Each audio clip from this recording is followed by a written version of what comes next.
कहते हैं, एकांतिक सुख कहते हैं, जिसे भगवत प्राप्ति कहते हैं, जिसे परम पद कहते हैं, वो हमें प्राप्त हो जाए। प्रभु कह रहे हैं, मैंने ही ये दो की रचना की है, एक प्रकृति और एक जीव। प्रकृति की रचना हुई, जीव की रचना नहीं हुई है। ये भगवान का अंश है, ये भगवान की रचना नहीं है।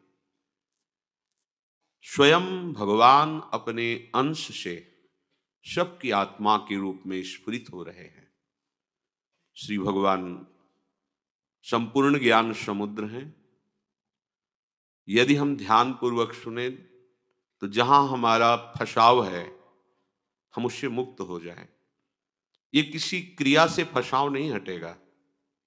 यदि आपको ऐसा कुछ भ्रम हो कि मैं तपस्या या कोई बहुत बड़ी क्लिष्ट क्रिया करके इस फसाव को मुक्त कर लेंगे, तो असंभव।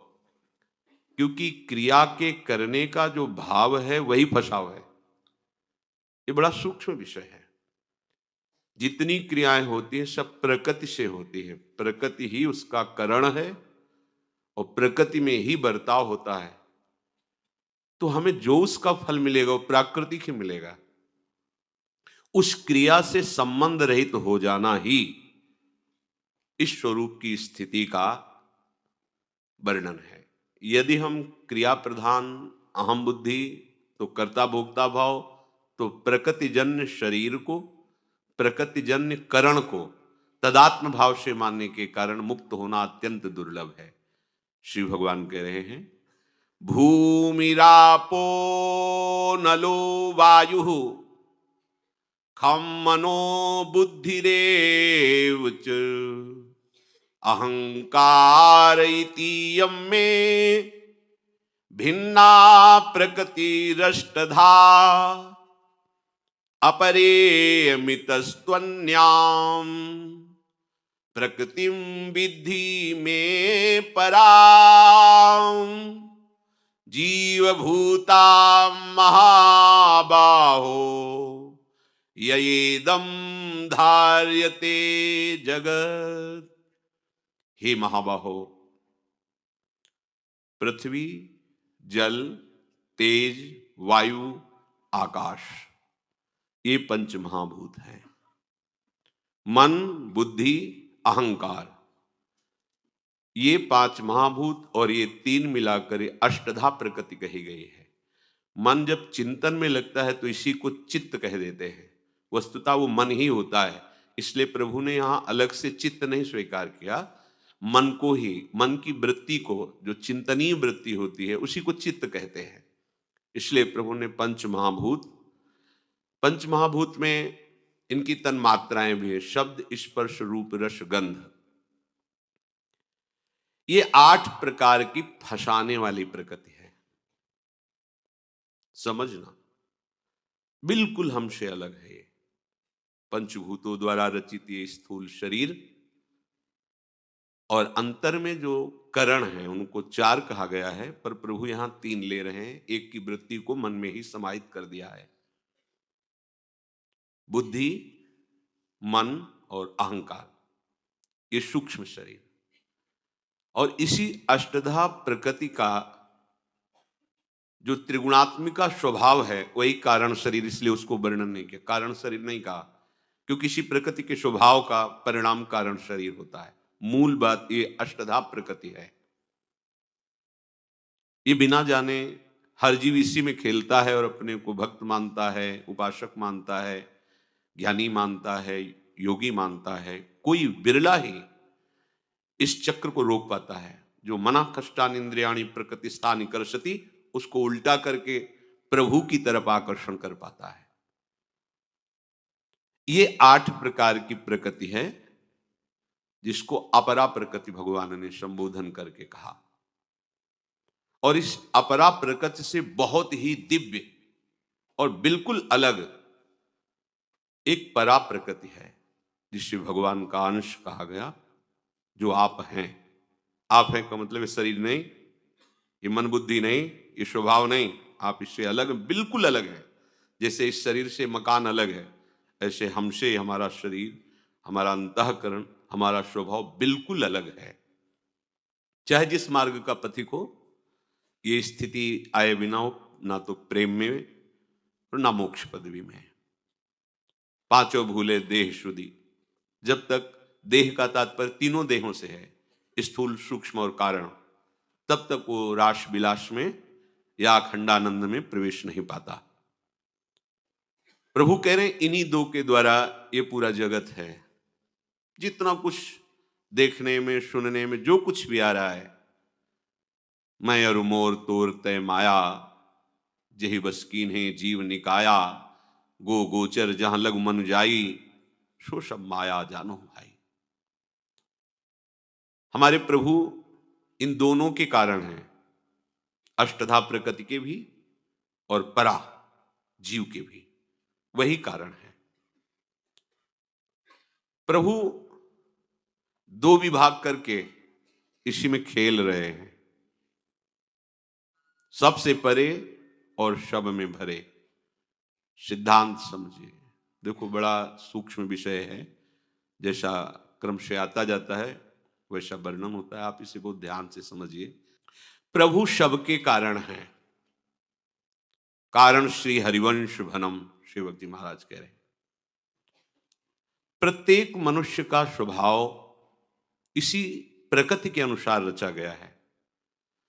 कहीं रजोगुण की अधिकता का स्वभाव जो कारण शरीर, कहीं तमोगुण की, कहीं सात्विक, पर वो तीनों गुणों के अंतर्गत होने के कारण अपने स्वभाव में फंसा रहता है, स्वरूप में नहीं आ पाता है। कोई बिरला ही ऐसा होता है, जैसे भगवान ने पीछे कहा, हजारों चलने वालों में कोई एक प्रयत्न करता है, हजारों प्रयत्न करने वालों में कोई एक आगे बढ़ पाता है, उनमें हजारों में कोई एक सिद्ध होता है।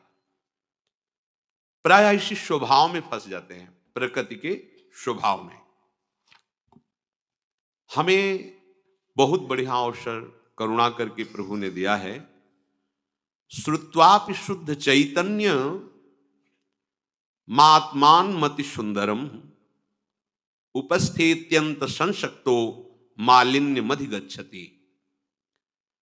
जब तूने सत्संग के द्वारा ये समझ लिया है कि ये जो अष्टधा प्रकृति के द्वारा रचा हुआ माया जाल है, यही तेरे दुख का कारण है।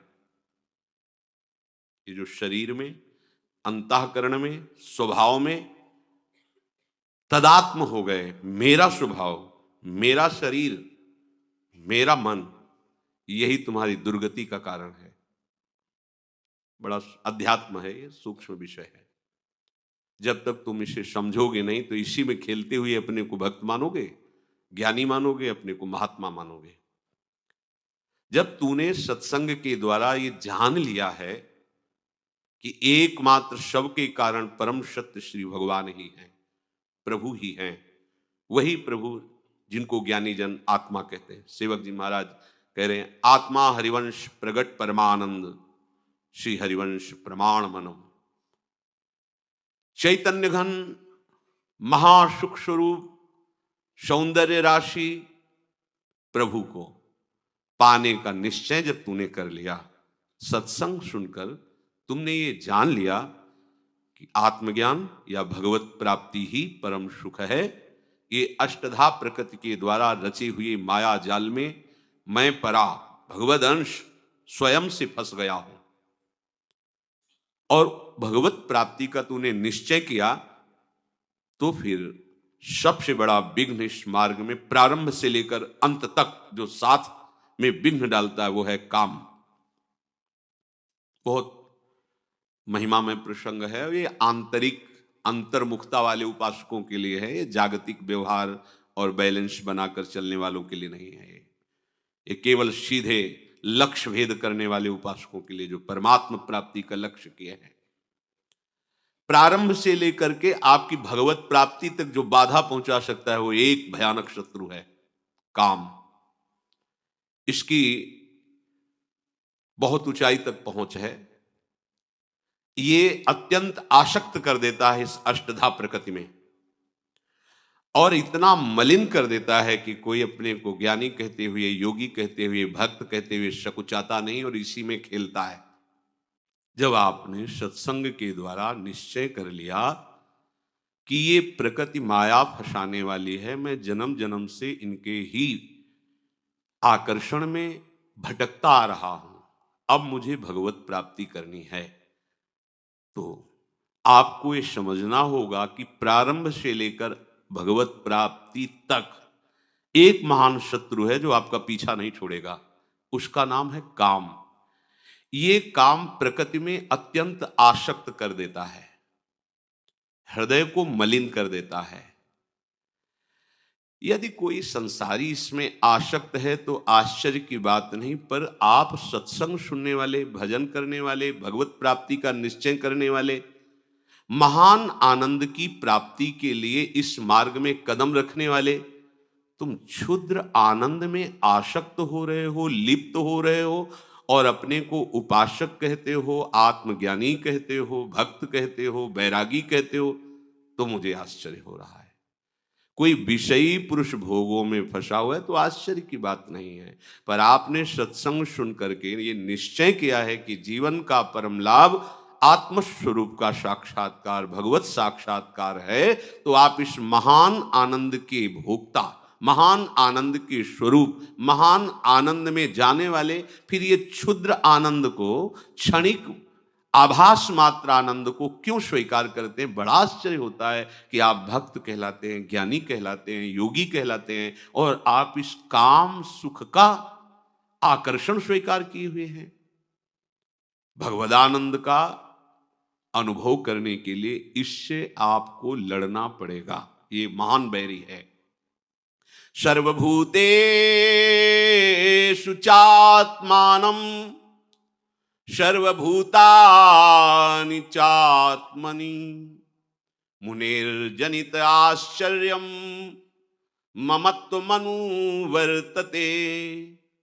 जैसे शिक्षक विद्यार्थियों को पढ़ाता है और अंत में उसकी परीक्षा लेता है और परिणाम में उसे उत्तीर्ण या उसी क्लास में फिर रखता है। अगर परिणाम उसका सही नहीं तो उसी क्लास में फिर उसको पढ़ाया जाता है। ऐसे ही सच्चा सद्गुरु शिष्य की कसौटी कसता है। यदि वो उसकी कसौटी पर खरा उतरा तो आगे की भूमिका पर उसे पहुंचाया जाता है, नहीं तो फिर वहीं रखकर शिक्षा दी जाती है। जैसे परीक्षक परीक्षा के बाद उसे उत्तीर्ण या उसी क्लास में रखता है, ऐसे ही अगर आप बार बार फेल होते रहे तो आपका उत्साह खत्म हो जाएगा। ध्यान दीजिए, बहुत सूक्ष्म अंदर की बात है। भगवत प्राप्ति का उत्साह नहीं प्यारे, अनंत जन्मों से इसी काम ने हमारी दुर्गति कर दी है। फिर समझ लीजिए, प्रारंभ से लेकर भगवत प्राप्ति तक आपको जो गिरा सकता है उसका नाम है काम। सब कुछ त्यागने में आप समर्थ हो सकते हैं। जब तक उपासक थोड़ा भी इसके प्रति राग रखेगा तो खरा नहीं उतर पाएगा। पुस्तकीय ज्ञान से कोई काम पर विजय प्राप्त नहीं कर सकता। कोई बाहरी क्रियाओं से अपने को इस काम से नहीं बचा सकता। ये महापुरुषों की बातें हैं। अज्ञानी ही अपने को मान लेता है कि मैं ज्ञानी हो गया हूं, मैं बड़ा भारी उपासक हूं। यदि उसे काम में थोड़ा भी राग है तो अज्ञानी ही है, पर अपने को ज्ञानी मानता है। तूने सब भूतों में विराजमान प्रभु को जो आनंद स्वरूप है उनकी प्राप्ति के लिए ठान लिया, तो इस अंधकार में काम को क्यों स्वीकार करते हो। यही आश्चर्य की बात है कि उपासक होकर के तुम काम को स्वीकार करते हो। आस्थितः परमाद्वैतम मोक्षार्थे व्यवस्थितः आश्चर्यम कामवसगो विकलः केलि शिक्षया। बिना ये बात जाने तुम द्वंद्वों से मुक्त नहीं हो सकते, भगवत प्राप्ति नहीं कर सकते। ये सृष्टि मायाकृत है और तुम स्वयं भगवान के अंश हो। तुम पूर्ण हो, तुम्हें किसी भी विषय सुख की जरूरत नहीं है। अपने स्वरूप को, अपने स्वामी को भूल करके तुम आसक्त हो गए हो इस देह में। इसलिए तुम्हें अपने मन, बुद्धि, चित्त, अहंकार, इसमें जो काम स्फुरणा हो रही उसे मिटाना होगा। ऐसी स्थिति तुम्हें लानी होगी कि सारा जगत जो काम क्रीड़ा में लगा हुआ है, कामाभ्यास में रत है, भोगाभ्यास में रत है, तुम्हें ब्रह्माभ्यास, भगवदाभ्यास में स्थित होना है। सबको ये काम व्याकुल कर सकता है, लेकिन जिसे तत्व ज्ञान हो गया है या भगवत प्रेम हो गया है, इसकी सामर्थ्य नहीं है। आप खुद अपनी परीक्षा कीजिए कि आपका हृदय काम से कितना आसक्त हो रहा है। यदि काम भोग के लिए तुम्हारी व्याकुलता भी शेष है तो न तुम्हें आत्मज्ञान हुआ है, न भक्ति हुई है, तुम्हें केवल भ्रांति ही भ्रांति है।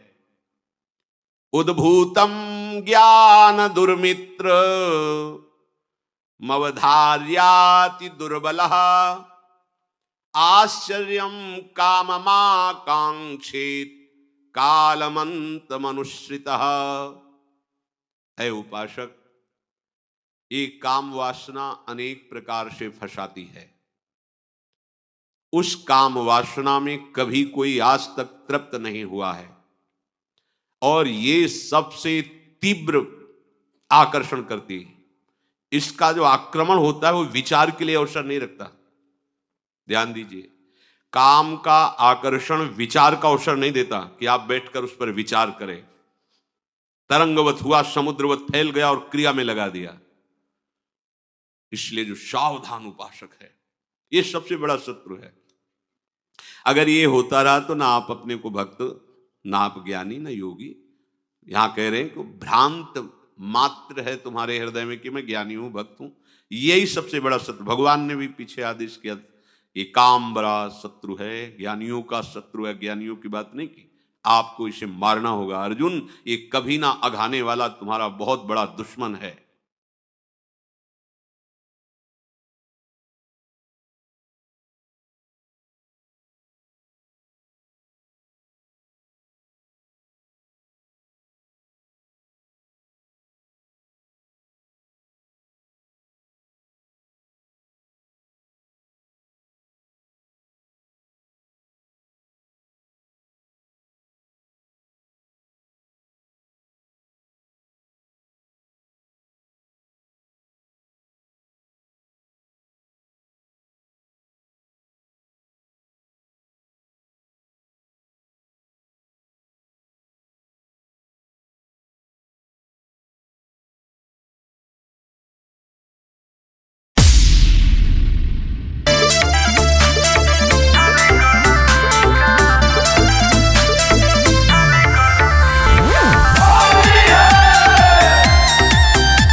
हटे फागुन के सगुन भाऊजी, रंग लबैबू मिले पुन भाऊजी। हटे फागुन के सगुन भाऊजी, रंग लबैबू मिले पुन भाऊजी। घुस गइलू भीतरी होई होली फेंका, अजय सुनर को भौजी खाली कर टीका। लाला का से हाला कहाँ खाली कर टीका।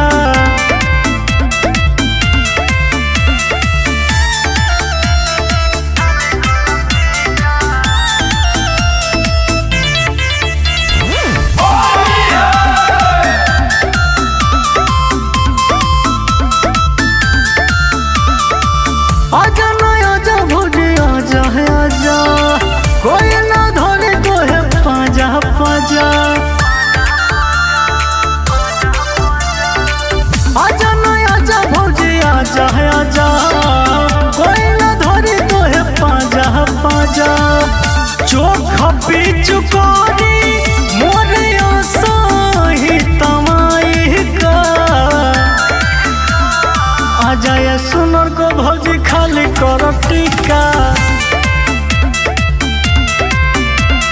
लाला का से हाला का खाली करती का।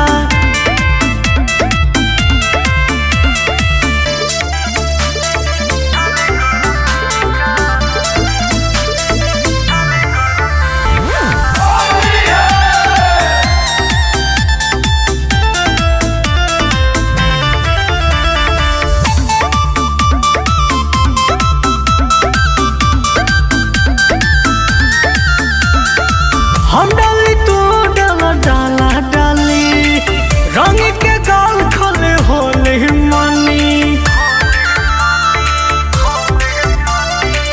हम डाली तू डाला डाला डाली रंग के गाल खोले होले मनी। राग सब भय के हम लेत बानी ठीका। आ जाए सुनर को भज खाली करती का। लाला का से हवा कहा खाली करती का।